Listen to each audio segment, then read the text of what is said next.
Hey, everybody, Shane Presley here, Rock Paper Podcast, to tell you about my friends over at Music Record Shop. Find them at 4191A Manchester Avenue in the heart of the Grove, right between the demo and the Ready Room. Come down Friday, they have an all-new music happy hour going on. They've got live vinyl spinning of all new music. You can come down and pick up the brand new Foo Fighters EP, Rah Rah Riot, Yacht, Wolf Mother, Thundercat, Animal Collective, and Lake Street Drive. So if you want to grab one of those, come down and get yourself a copy. They always have their local music selection there. There's tons of great CDs, vinyl, and tape from your favorite locals. And always live in-store performances on Saturdays. So to see more information about those and everything else, you can go to their Facebook, Twitter, Instagram, musicrecordshop.com. A podcast is kind of like it's like a radio show that's not on the radio. It's on the internet. Does that make sense? Uh-huh. Yeah. That's also like my mom. It makes it sound more confusing, doesn't it? It sounds like this. Hello, this is Dave Chapman, and you're listening to Rock Paper Podcast. Rock Paper Podcast. Rock Paper Podcast. Rock Paper Podcast, y'all.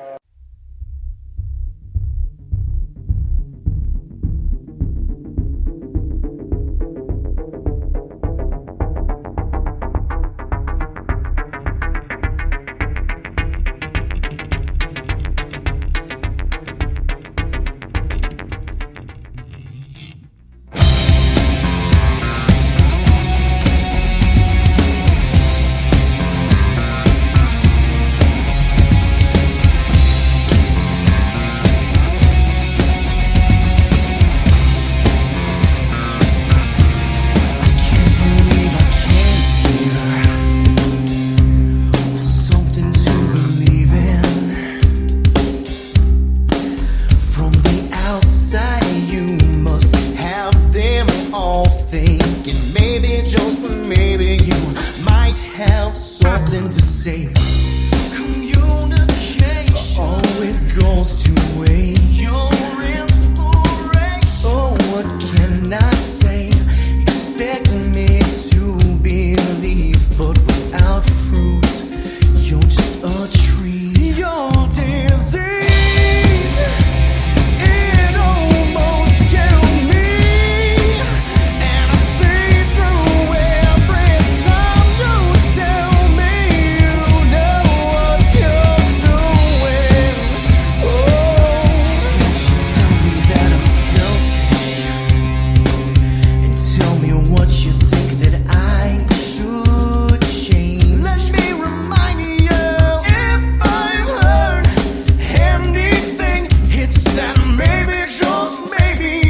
Hey everybody, Shane Presley here, Rock Paper Podcast, hanging out with Dave Chapman of Sky Burnt White, Crabby, Travvy, and the Electric Blue. Blue Electric. Damn, I did it again. And of the Goodtime Enginners, with and special guest co-host this evening, Mr. Steven Woolley. Welcome back to the show, man.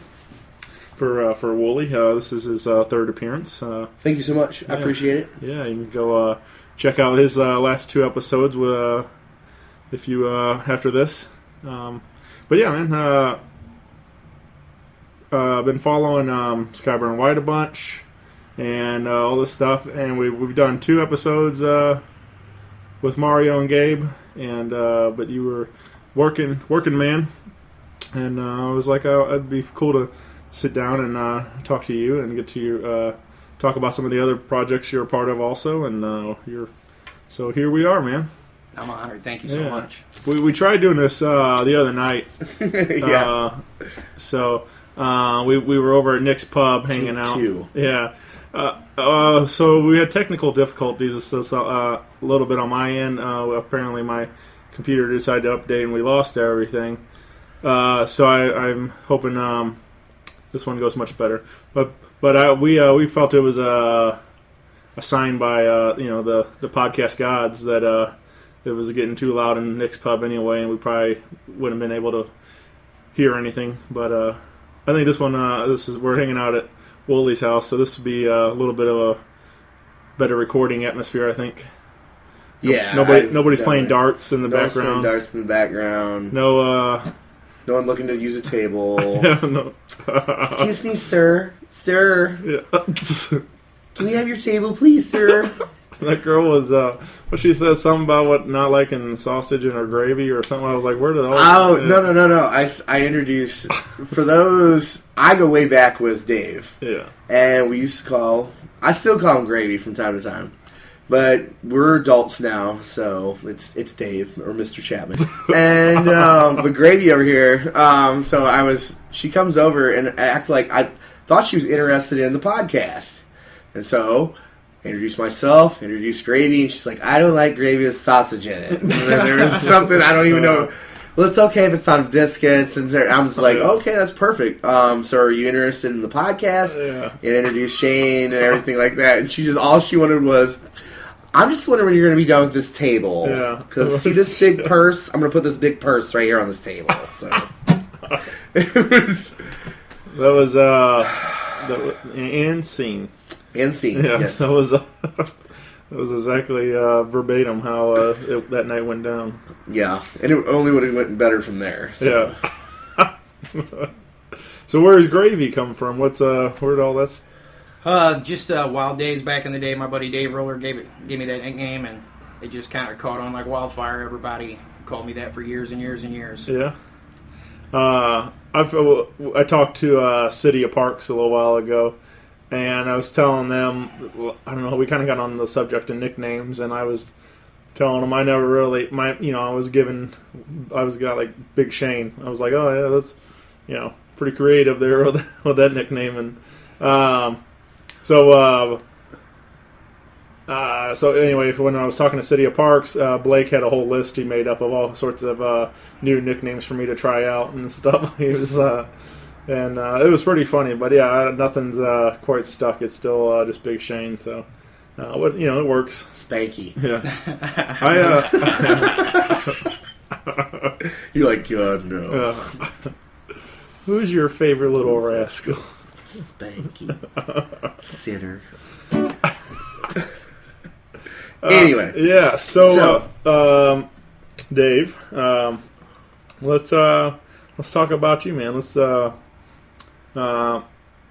We kind of, we've talked a little bit about it, so some of it might feel but how did you get into your bass playing and stuff?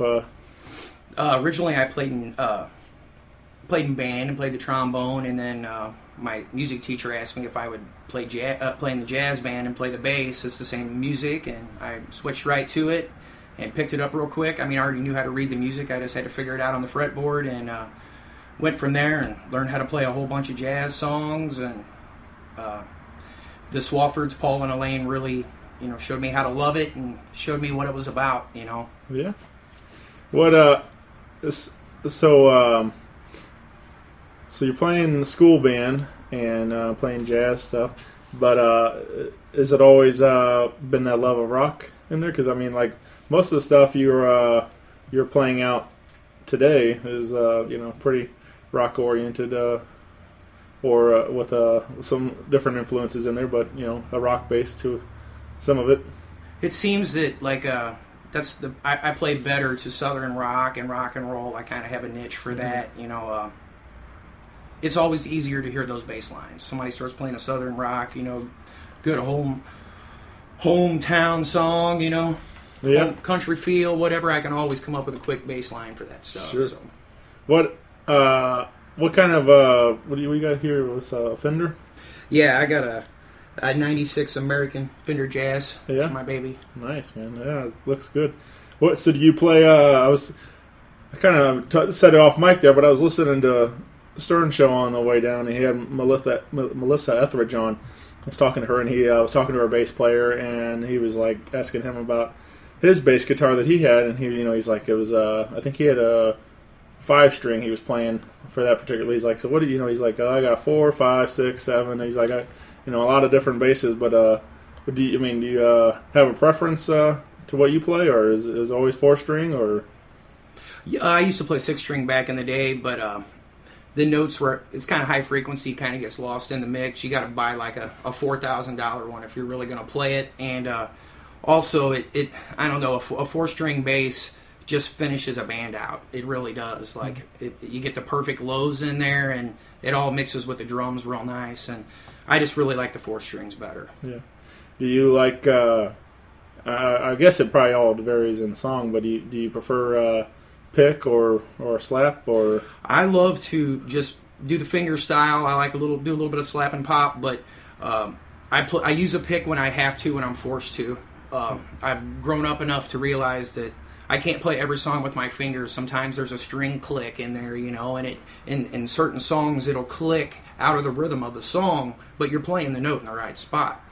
So in those times, I have to use a pick. About half the songs in Sky Burnt White, about half the songs in Crabby Trav. Goodtime Enginners, I did it all with my fingers, though. Yeah. But I probably should have used a pick through my stuff, to say the truth. Do you? I just imagine like playing bass now ever since like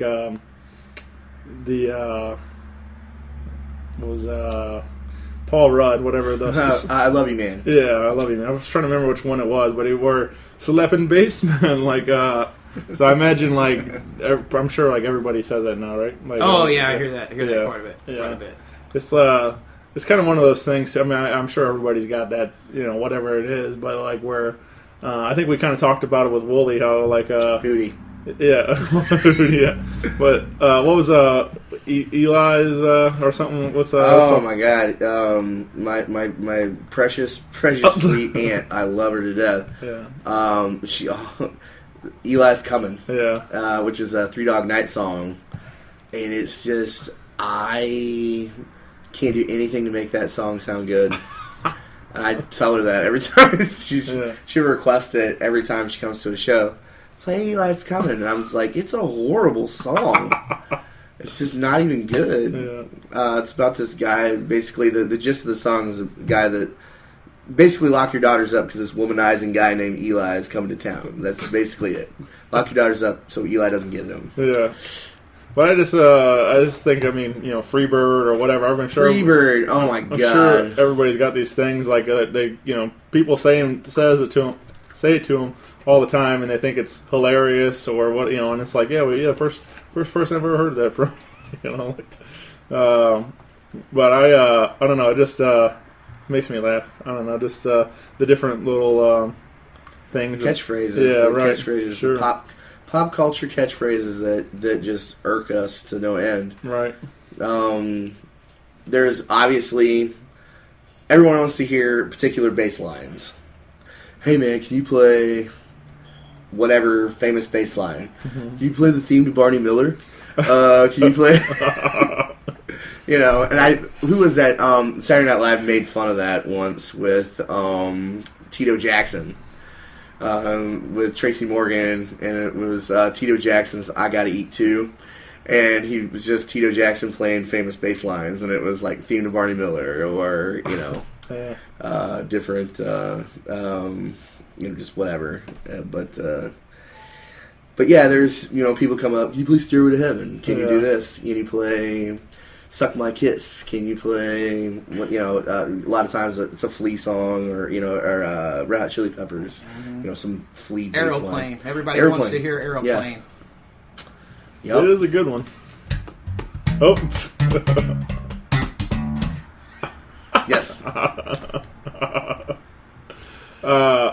So I want to hear it. Yeah, there we go. That's all you get. That's a Wagon Wheel. Wagon Wheel. Can you play Wagon Wheel? That's a good song. Yeah. Sorry. I don't know why. It is a good song, but so. Well, there's great songs. There's nothing wrong with the song. The song is a great song. It's a catchy tune. It's a popular tune. So is Brown Eyed Girl. Yeah. So is Sweet Caroline. I don't play them. You couldn't come up to me with $100 bill and have me play you Brown Eyed Girl. I'll tell you to go sit back down. It's just like we don't. I don't know. It's just not that we're above it, or it's not music snobby. It's just everyone plays it. Right. Everyone plays those songs. If you're a bass player, especially if you have a bass player that's one of the other deals is like if you have an exceptional guitar player. There's a lot of bands they will showcase a singer, they will showcase a guitarist, they'll showcase a drummer, they'll showcase a bass player, they'll showcase whatever they're showcasing. But I never see a band showcase a band. You know what I'm saying? So especially you can always tell if they're leaning on the bass player, that bass player is doing all those those popular bass riffs, or the drummer, or this side or the other. It's I don't know, Wipeout, or whatever guitar riff, or they're singing Led Zeppelin. So it's funny that I've seen it's great to see Dave in these projects now, where he is, Dave, in my opinion, is one of the most talented bass players in St. Louis area. And I'll even go farther than that and say Franklin County. Woo! And hit a home run. But I love the fact that he's in these projects where he's actually it's not just to showcase a bass this side or the other. He's a combination that it's I don't know what's the word I'm looking for. Crucible, is that what I'm melting pot where they're everything's just kind of commingling and everything's just kind of the pockets there and everything's working together. Definitely. There's no this over here, this over there. Everything's just a great it's just they're great projects. Mm-hmm. And those are things that musicians like me we dream to have. Those are great projects to have where you're up on stage. And the best thing, like, I've had Dave play with me before. We did you played my 1000th anniversary type, or 1000th show performance. We was at the Dubliner, God rest its soul. And it was a packed house, and it was just a fantastic, but it's one of those, whenever you're sitting up there and when you're trying to impress the guy standing on stage next to you, I'm like, people don't realize when we're up there, we're like, hey, check this out. We play something. It all comes back to being a selfish nerd at the end. Yeah, kind of. Yeah, but we're like, no, but that's how we have fun. People are like, you guys are just up there smiling, having a great time. It's like, because we're having a great time. It's a great friendship. We're sitting there, and we're whenever you take like I said, a musician of Dave's caliber, and you're sitting up there, and you're just like, and I can hear him over there, out of my right ear, and I'm just like, yeah, and that's, and him and Damaris Hicks was playing with us, and just that pocket, and, and you just hear that groove. I smiled for a week after that show. It was everybody there danced. Everyone was getting into it. It was like we touched people. It was a good one. It was like church. It was sort of. Maybe that's a little sacrilegious. Well, but, the saxophone player dancing, taking selfies with down there in the crowd playing horn and taking selfies. That was amazing. They had to. It was the middle of winter, and the body heat. There were so many people in the body heat. They had to turn the AC on and open the front doors because it was 80 degrees in there at least. Just from all the body heat and everybody dancing and everything, which is a good time. And like I said, those are the moments that we look for, and those, like I said, I'm glad that he's, like I said, very proud. I'm proud of the projects that he's, be a part of, and the things that he's doing right now. That's why I wanted to be on the show. It was, like I said, I mean him go way back, and like I said, appreciate our fellow musicians that we were all friends with. I mean, I could name a list of them. If we go down your podcast list, there's 7 degrees of separation between all of us somewhere around there. Sure. So, well, let's talk about some of these. So was Goodtime Enginners, was that like your initial success in the scene and stuff? Yeah, that was my first real successful band. I've done a lot of stuff, but 150 people, whatnot. Goodtime Enginners, we were playing 4 hours at the end, playing out 2-3 nights a week, making $500, $600 a night, and it was all originals, 4 hours of originals. That's a feat in its own. Yeah. I mean, a lot of people can write 10, 15 songs. We wrote 80, 90 songs in 5 years, and we only used 50 of them. The other 30 didn't make the cut. I've never seen so much songwriting. Adam Barr and Travis Hill are two of the best songwriters I've ever encountered. Travis is amazing, man. Adam's amazing. Adam can play bass, keyboard, guitar, drums, sing. Travis, same way. Travis played drums, guitar, bass, harp, and sing. I've been fortunate to play with all these guys, and Vince was like this super good singer, really good at hearing weird, odd harmonies. I know the GTE's been, we've had a practice, and Travis was trying to get some of Vince's harmonies, and he was having a hard time grabbing them because he put his notes in a weird spot, but it worked. It was a note. It was an actual chord. But yeah, that band was my baby. About 50% of the riffs and music was mine, and that band was just the party band. It was set up to rock the house out and have people dancing for 4 hours. I think it was the best thing I had ever done. Yeah. To that point, anyway. Right. Yeah, man. I've heard a lot of stories from like Woolley's kind of saying the 7 degrees of separation stuff. I hear stories throughout the scene from guys I remember even Gabe Stroop of Skyburn White now. He was telling me whenever you joined the band there that how excited he was to play with you and stuff because he had was a big fan of Goodtime Enginners and things. So I was kind of I regret not being able to see that when you guys were at your peak and everything. But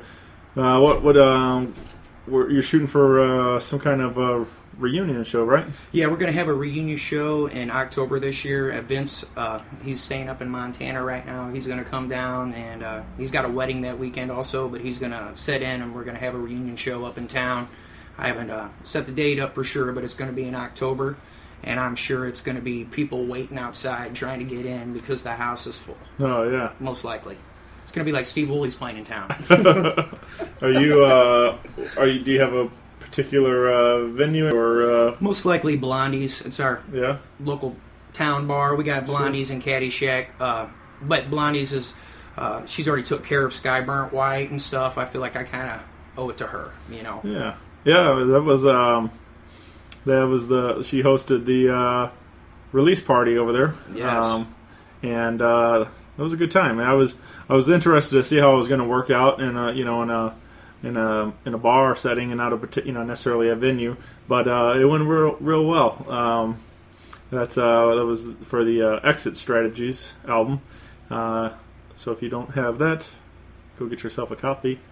Available at skyburntwhite.bandcamp.com.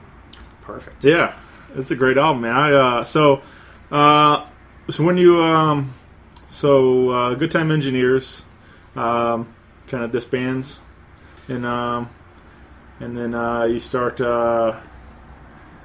What was next? Crabby Travvy. Yeah, me and Travis went right back to work. Travis started playing guitar, and he's turned into quite the good guitar player. Like, he's got that rhythm of a drummer, but he does it on guitar. It's like Steve, just right there in the pocket. Unbelievable.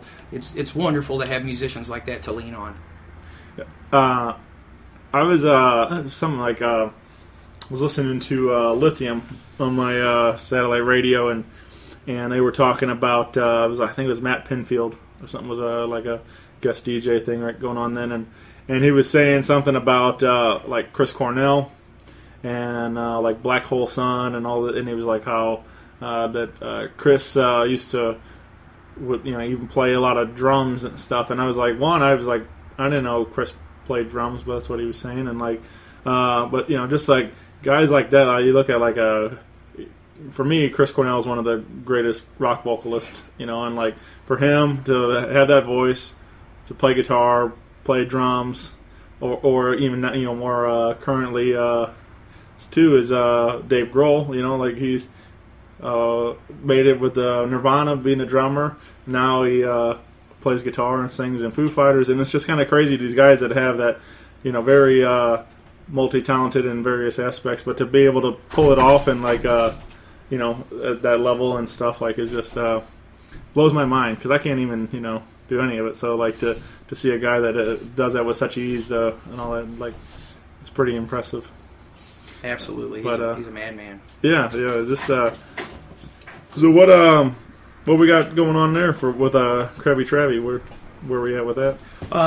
Basically, we just switched drummers. We got Jake Reed from Skyburnt White. I got him to play drums with us, and it immediately got really good, really quick. It's everything's getting solid. We got 12, 13 songs, a little over an hour to play, and I love it. It's just it's very organic, and it's singer-songwriter stuff, but it's got the Goodtime Enginners rock and jive in it. It's dance. This band will make you dance from the first song to the last song, or you can dance to it, I should say. But I'm so impressed. It actually gets to show off Travis. Travis has always been behind the drums, and he's such an amazing drummer that you got to look at him, you got to watch him. But as for him setting back, playing the guitar, and he plays a harp, and when he plays that harp and that guitar, oh my gosh. I just can't say enough about this guy. He can pretty much do anything, and his context and his words and vocals, everything has a story. It's all not always a positive story, but it takes you somewhere. His songwriting takes you somewhere, and I hope everyone sees that. Yeah. Yeah, we got a show. Oh yeah. Coming up with Skyburnt White. I get to play a double header. The 26th at America's Tavern, off Grove. We also are playing with the Faded Truth. They're excellent. I'm so stoked to play this show. I love playing bands back to back. There's just something about getting to play the whole night. It was always my dream to be the house bass player. What do you got? All right, let's go. But yeah. So and that's you will also be recording parts of the music video. Yeah, for Smoke with Skyburnt White that evening. That'd be cool. I'm excited about that, and I'll be hosting the show that evening. I'm not sure what all that's going to include, but I'm happy. I'm up for the challenge. We got to make you part of everything we can. I'm excited about it. You do so much for everyone. Oh, well, I have a good time doing it, man. Busiest man in St. Louis. Yeah. That very well could be. I I've been doing a lot, like working wise, and then I'm trying to do these like 3 days a week. It's quite the feat, man. But it's I don't really consider this work, man. It's fun to get to hang with buddies and talk music, and I'm having a real good time doing it. So. And speaking of working, man, we got Steve Woolley over here. Yeah. All he does is work. I try. It's it's really honesty. The work. I say I work. It really is a job. It really is a job. People don't. I've been working for years on like a documentary, like a mini documentary type thing on the behind the scenes with working musicians, and it's rough.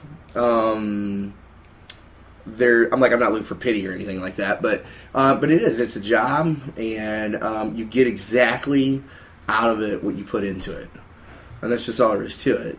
And so whenever you see these guys that are like, well, how come they're playing, I don't understand it. How come they're playing, 5 nights a week and this, that, and the other? It's because they're out there hustling and they're working their asses off. Right.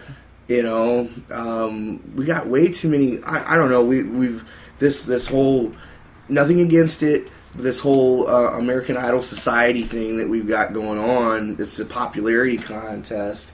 I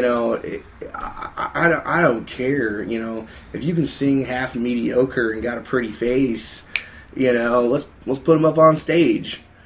And it's not about that at all. It's about getting together and like actually writing music and learning your craft and doing I'm not the same. Me and Dave started playing. It's been 20 years now.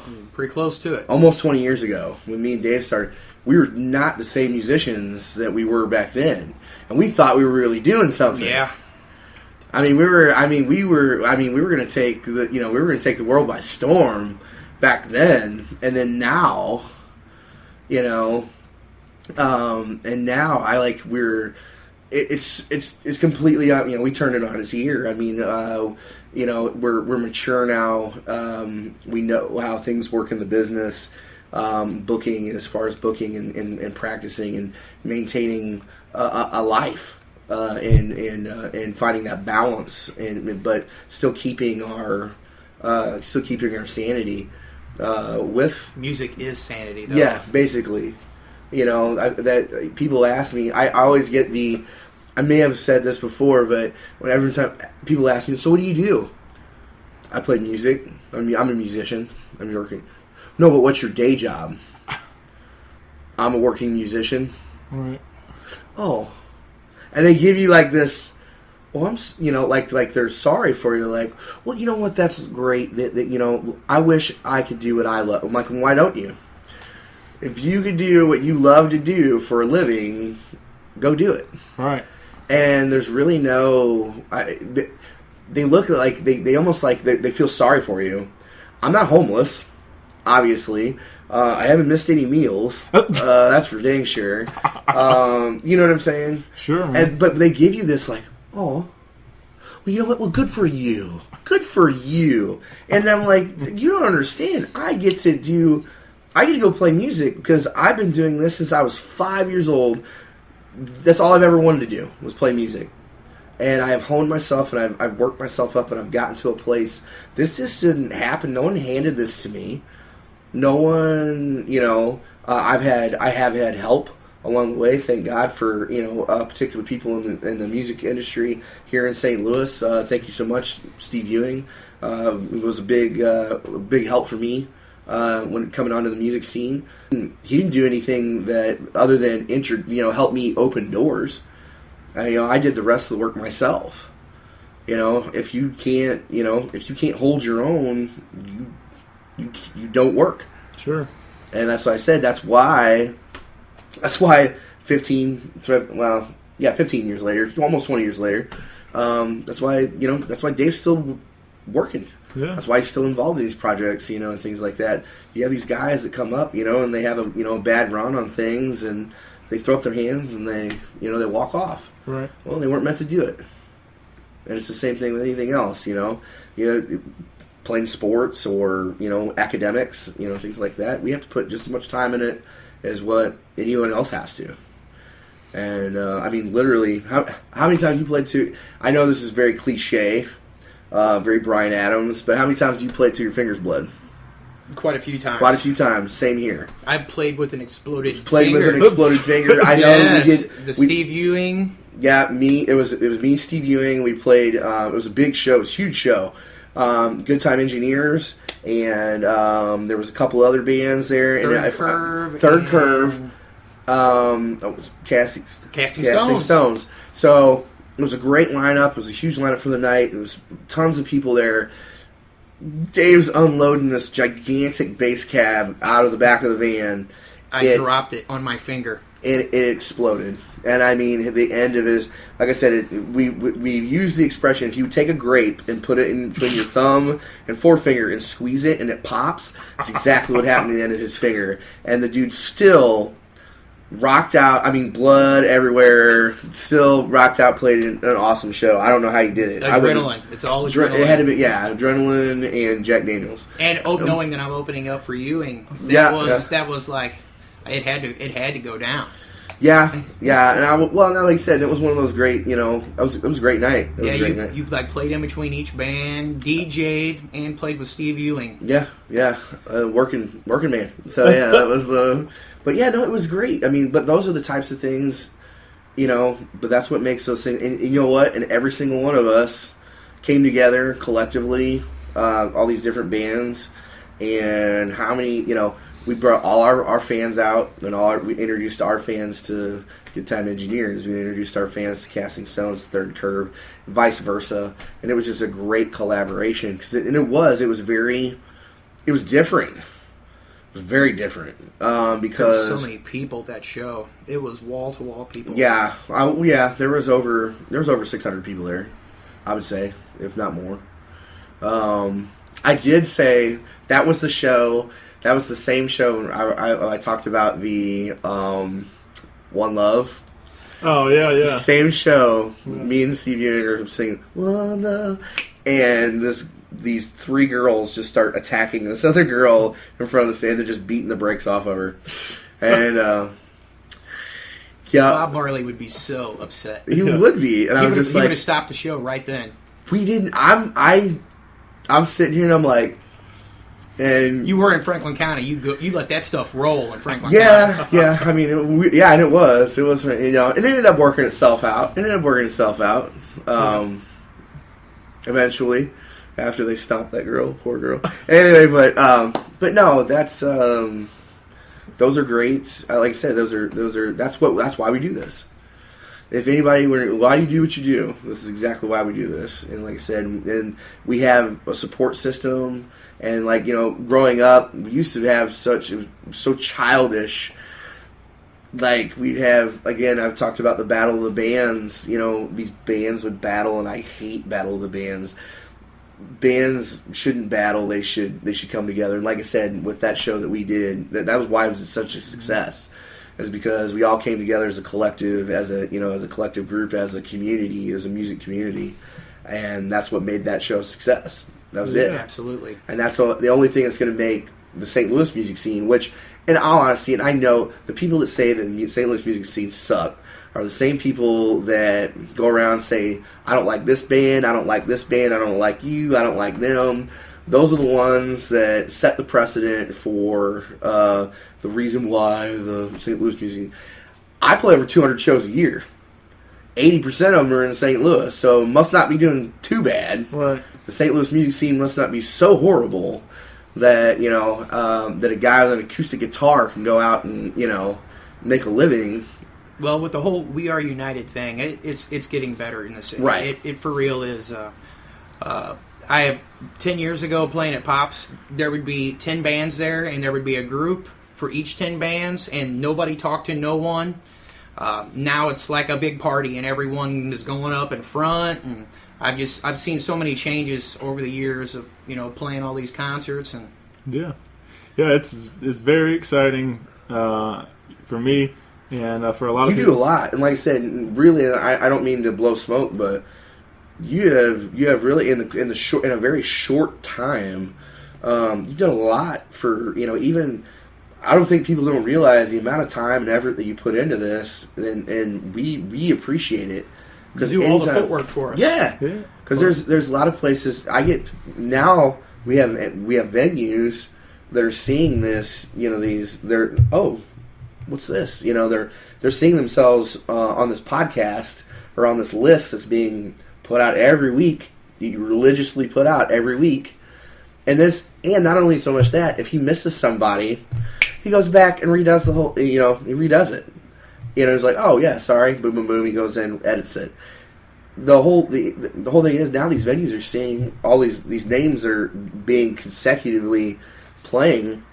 I've been contacted by venues I've never dealt with, simply for the fact that they've seen my name included on. Well, we have such and such play here, and we saw your name on a list that they were on, and so we checked you out. And would you like to come down and play a show? I'm like, yeah.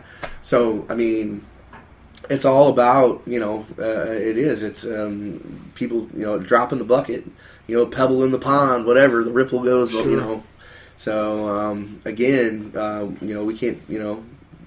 Again, thank you. Oh well, no problem. I'm like I said, I started doing that.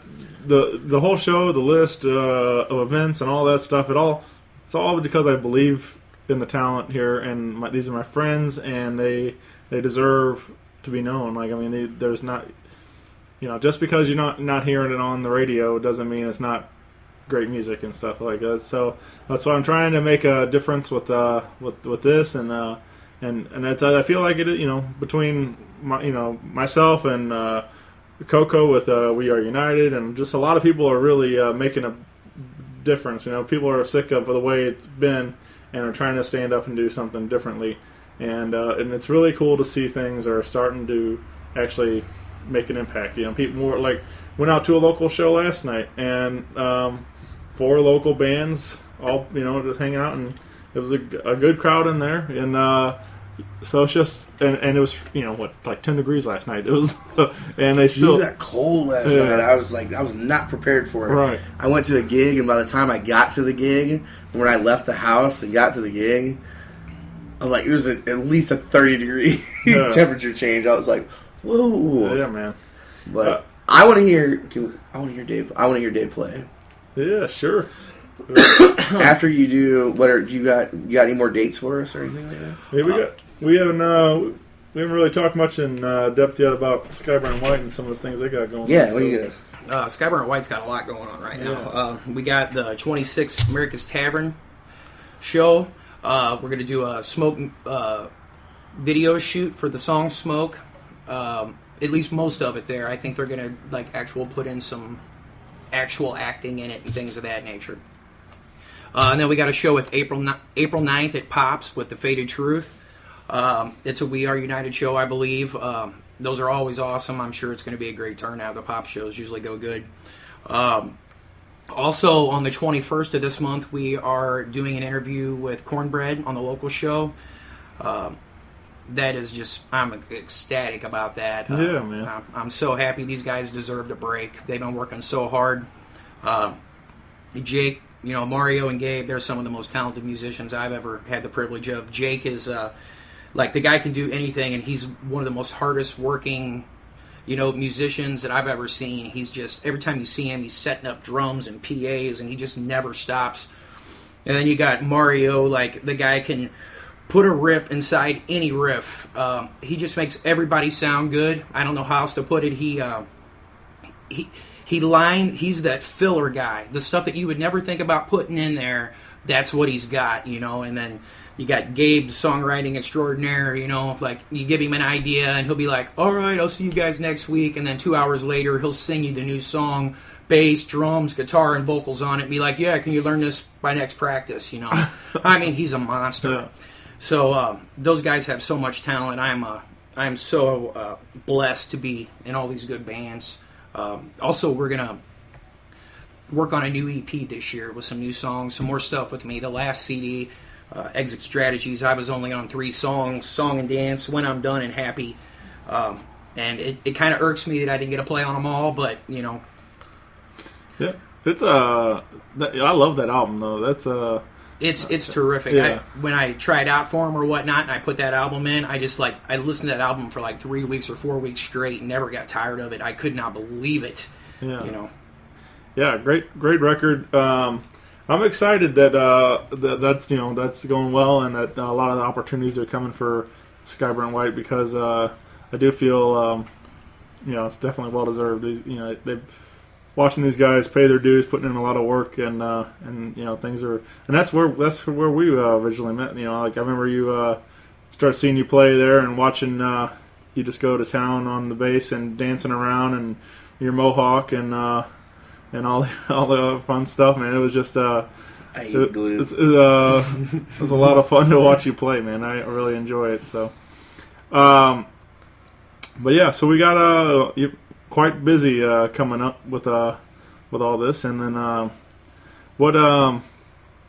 yeah, man, I don't know. I'm just excited. This is fun. Another we kind of talked about, the We Are United and the Pops thing, and I wanted to throw a thing out there too. They're going to start doing these like Sundays hangout kind of local music, local musicians, networking, and kind of maybe gear swap kind of stuff, and like all kinds of just get people hanging out and talking and becoming part of the scene. And so they're going to do that. February 28th is the first one. It's going to be Sundays afternoons. I think the last band's going to be over by 9, so because everybody's, we know people got to work Monday morning and kind of thing. So yeah, I'm excited to see how that goes. Get to meet some more people. I'm going to be out there on the 28th, and I'm going to have my table set up, trying to potentially book some new people on the show and help do my part to shine a little light on St. Louis music. And but yeah, so if you play or you're a fan or you want to get involved, come on out to Pops February 28th. After what was the date on the video shoot? That's the 26th. 26th, yeah. So that's gonna be a good rock and roll weekend for me, man. I got a host and I got to go work the other show, so it'll be fun. Yeah, you guys want to play something, or what are we thinking? Okay, bro. Or do you want to just put a track on from the record? We could do that if you want to do some. I like to try. Wynonna's got a big brown beaver. Yeah, man. You gonna do my whoops for me? I'll do your whoops for you. All right. Yeah. I love this song. It's such a...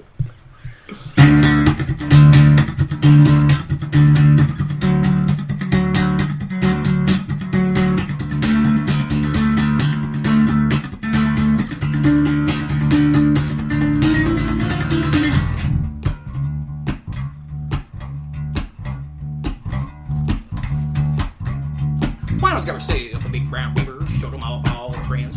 Hey, you know that beaver tried to leave herself, take him up the cyclone fence. It all came blue when the old baboon said, recognize that smell. Smells like 7 layers. That beaver eats Taco Bell.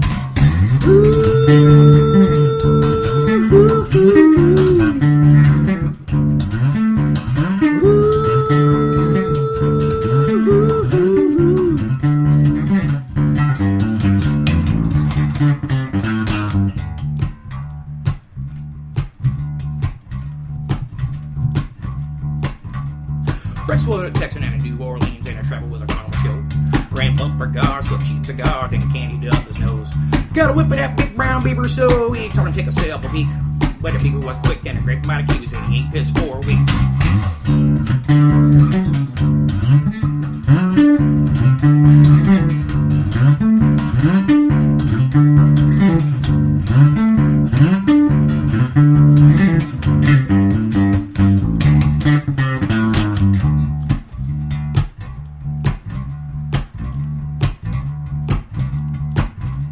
Wynonna loved her big brown beaver, and she stuck him up in the air.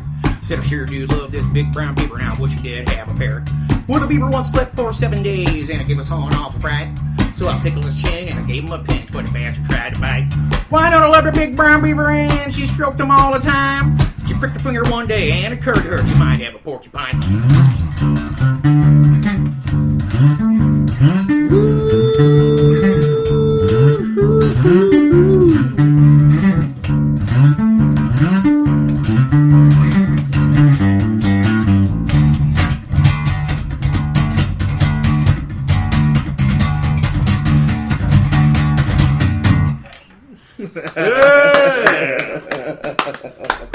That was awesome. Yeah.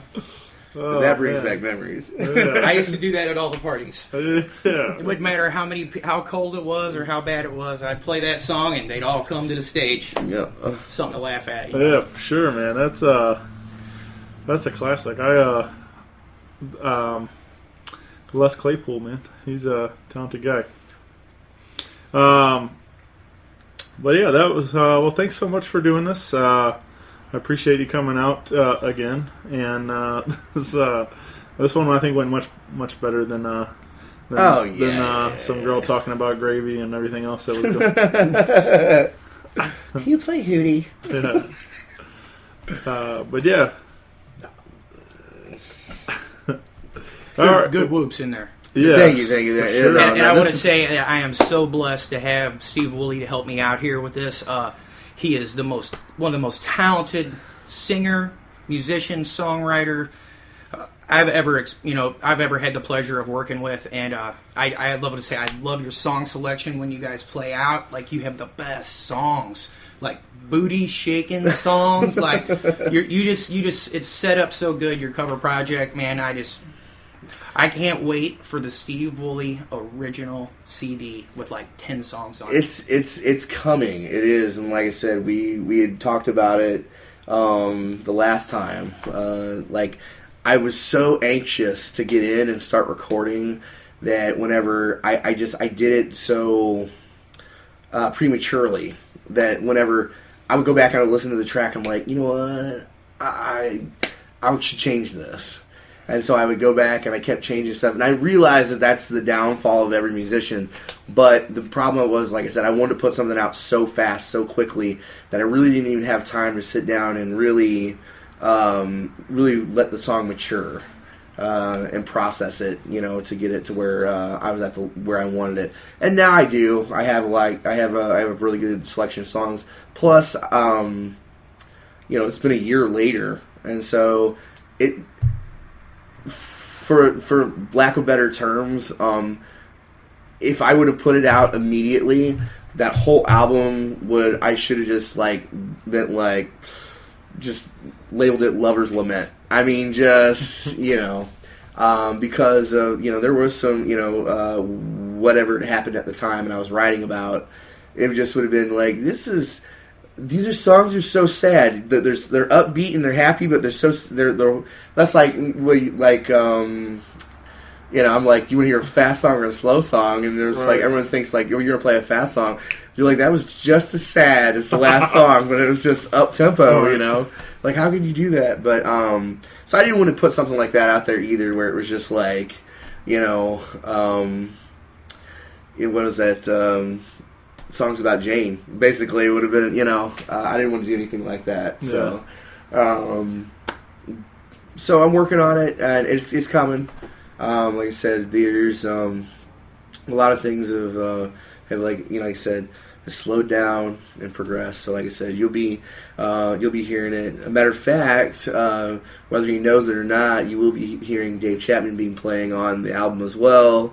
Like I said, you'll be hearing a lot of. I'm bringing in a lot of special guest artists.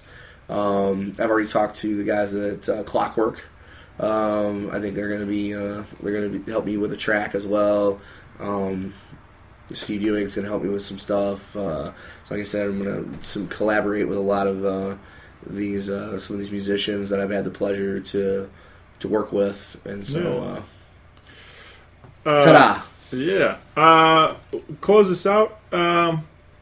Figured we'd do a couple fan questions that almost forgot to. I threw your picture up on Facebook, and I enjoy a little fan participation. And so here's a couple of questions for you. What is your favorite song? This is from Johan on here. What's your favorite song to play with Goodtime Enginners? Now I'm Lost. It was the first song that me and Travis wrote together, like when we started Goodtime Engineers, and it is bass in your face, and it's one of the hardest, coolest, grooviest songs that I've ever wrote. So Now I'm Lost for sure. Yeah. And Mario asked, where has his mohawk gone?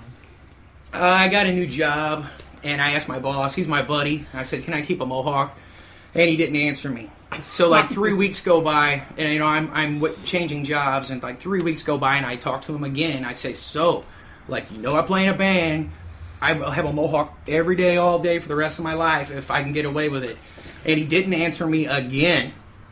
So I should, you know, I have to work. Man's got to feed his kids and his family. But yeah.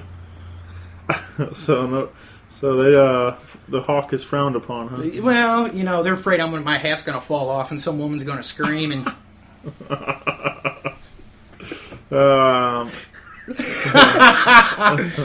They want me to scare children. I was going to say, I don't know if that would be your hat falling off would do that. But. Gabe asks, briefs or briefs? It's tidy whities, nothing but tidy whities. He also asked, how does it feel to make the guys in Skyburnt White appear to know what they're doing live? Oh, that's so full. That's baloney. Those guys, that's like the tightest band I've ever played with. They're unbelievable. Actually, I'm the one missing notes. I think that was a setup question right there. I'm the note misser in the band. Let's. What else do we got on here? Oh, I thought this was interesting. Lacey asked, which bass player is your biggest influences on your style, and who are your favorite local bass players? For sure, I want to play like Flea, and I mean, I love the Red Hot Chili Peppers, and I love Primus, but Flea is number one for sure. And of my favorite local bass players, it's definitely the bass player from Greek Fire and Jordan McAllister. Yeah. From Soundtrap, I think. Yeah, Soundtrap, yeah. He's an amazing bass player. Yeah, Mark Roth, Greek Fire. That guy, he has the best tone I've ever heard. Very talented guy, yeah. Cool. Well, since tomorrow, we're recording this, tomorrow is Valentine's Day. Jake want to know, will you be his Valentine? For sure, be your Valentine. Don't tell my wife. All right. Well, that's it. Thanks so much for hanging out. And again, we got. Let's get all these dates out there one more time. We got Skyburnt White video shoot on the 26th at America's Tavern with the Faded Truth and Crabby Trav and the Blue Electric. Yeah, Dave will be doing double duty. And then we got the 21st, the local show with Cornbread. And then April 9th, we got another show with Faded Truth at Pops. It's at a We Are United show. Yeah. So put those in your phone and your calendar. Come out to a show. Bring your dancing shoes. We'll have a good time. Let's get it on. Yeah. All right. Thanks, Dave. Thanks, Steven. Thank you, brother. Rock Paper Podcast. Rock Paper Podcast. Rock Paper Podcast, y'all.